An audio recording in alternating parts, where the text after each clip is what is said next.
आताची सर्वात मोठी बातमी. लाडकी बहीण योजनेची 17व्या हप्त्याची नवीन यादी जाहीर. नमस्कार मित्रांनो, आताची सर्वात मोठी बातमी. महाराष्ट्र सरकारच्या माझी लाडकी बहीण योजनेतील लाभार्थी महिलांसाठी पुन्हा एक दिलासादायक बातमी समोर आली आहे. 16व्या हप्त्याचे वितरण पूर्ण झाल्यानंतर आता 17वा हप्ता देण्याची तयारी अंतिम टप्प्यात आहे. नोव्हेंबर-डिसेंबर दरम्यान मिळणारी ही आर्थिक मदत महागाईच्या काळात महिलांसाठी उपयोगी ठरणार आहे. दरमहा मिळणारे 1500 रुपये घर खर्चाला हातभार लावण्यासाठी महत्त्वाचे ठरतात. यावेळी अधिक महिलांना वेळेत लाभ मिळावा यासाठी सरकारने पैसे देण्याची प्रक्रिया 2 टप्प्यांत राबवण्याचा निर्णय घेतला आहे. पहिल्या टप्प्यात सुमारे 1 कोटी महिलांच्या खात्यात रक्कम जमा होणार आहे. मुख्यमंत्री माझी लाडकी बहीण योजना.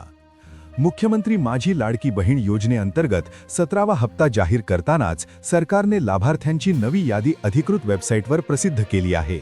या यादीत फक्त त्या महिलांची नावे समाविष्ट करण्यात आली आहेत ज्यांचे अर्ज संपूर्ण तपासणी आणि पडताळणी प्रक्रियेतून मंजूर झाले आहेत. योजनेचा लाभ योग्य आणि पात्र महिलांपर्यंत पोहोचावा हा यामागील सरकारचा मुख्य हेतू आहे.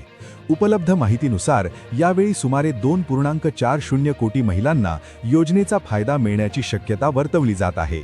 मात्र प्रत्यक्षात रक्कम त्याच महिलांच्या खात्यात जमा होईल ज्यांचे नाव या नव्या यादीत आहे. हप्ता जमा होण्याची अंदाजित तारीख. माझी लाडकी बहीण योजनेच्या 17व्या हप्त्याची ठोस तारीख सरकारने अजून अधिकृतपणे जाहीर केलेली नाही. मात्र महिला व बाल विकास विभागाकडून मिळालेल्या संकेतांनुसार लाभाची रक्कम लवकरच वितरित होण्याची शक्यता आहे. विविध माध्यमांच्या माहितीनुसार 20 डिसेंबरपर्यंत 2 टप्प्यात पैसे जमा होऊ शकतात. पहिल्या टप्प्यात ज्या महिलांची सर्व कागदपत्रे योग्य व पूर्ण आहेत त्यांच्या खात्यात रक्कम वर्ग केली जाईल. काही कारणांमुळे अर्ज अडचणीत असलेल्या किंवा कागदपत्रांमध्ये चुका असलेल्या महिलांना दुसऱ्या टप्प्यात लाभ दिला जाईल. ही संपूर्ण रक्कम थेट डीबीटी प्रणालीद्वारे बँक खात्यात जमा केली जाणार आहे. थकीत हप्त्यांसह रु.3000 मिळणार. यावेळचा 17वा हप्ता अनेक महिलांसाठी मोठा दिलासा ठरणारा आहे. तांत्रिक अडचणी किंवा पडताळणी रखडल्यामुळे ज्यांना 16वा हप्ता मिळाला नव्हता अशा पात्र महिलांना आता दोन्ही हप्त्यांची रक्कम एकत्र मिळणार आहे. अशा लाभार्थी महिलांच्या बँक खात्यात थेट 3000 रुपये जमा केले जातील. कोणतीही पात्र महिला मागील हप्त्यापासून वंचित राहू नये हाच सरकारचा मुख्य उद्देश आहे.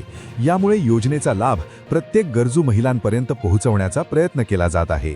दुसरीकडे ज्यांना 16वा हप्ता आधीच प्राप्त झाला आहे त्यांना 17व्या हप्त्याअंतर्गत नेहमीप्रमाणे रु.1500 दिले जातील. योजनेसाठी आवश्यक पात्रता निकष. लाडकी बहीण योजनेचा लाभ घेण्यासाठी संबंधित महिला महाराष्ट्राची कायमस्वरूपी रहिवासी असणे आवश्यक आहे. तिचे नाव शासनाच्या अधिकृत लाभार्थी यादीत असावे तसेच वय 21 ते 65 वर्षांच्या दरम्यान असणे बंधनकारक आहे. कुटुंबाचे वार्षिक उत्पन्न रु.2.50 लाखांपेक्षा अधिक नसावे आणि कुटुंबातील कोणीही सरकारी नोकरीत किंवा आयकरदाता नसावा. योजनेसाठी अर्ज करताना कुटुंबाकडे 4 चाकी वाहन नसावे. मात्र शेतीसाठी वापरला जाणारा ट्रॅक्टर या अटीतून वगळण्यात आला आहे. यासोबतच महिलेचे नाव रेशन कार्डवर असणे आवश्यक असून बँक खाते आधारशी लिंक असावे. त्यामुळे डीबीटी मार्फत थेट खात्यात लाभाची रक्कम जमा होईल. लाभार्थी यादी तपासण्याची प्रक्रिया.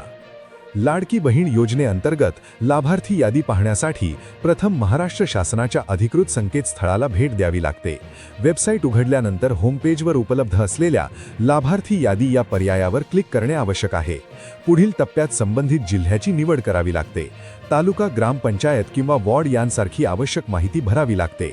सर्व तपशील अचूक भरल्यानंतर लाभार्थ्यांची संपूर्ण यादी स्क्रीनवर दिसू लागते. या यादीत महिलांना आपले नाव आणि इतर वैयक्तिक तपशील तपासता येतात. भविष्यातील उपयोगासाठी ही यादी PDF स्वरूपात डाउनलोड करून जतन केली जाते. अशाच आणखी महत्त्वपूर्ण व्हिडिओ पाहण्यासाठी आमच्या ताजा टाइम न्यूजच्या फेसबुक पेजला फॉलो व YouTube चॅनलला सबस्क्राईब नक्की करा. धन्यवाद.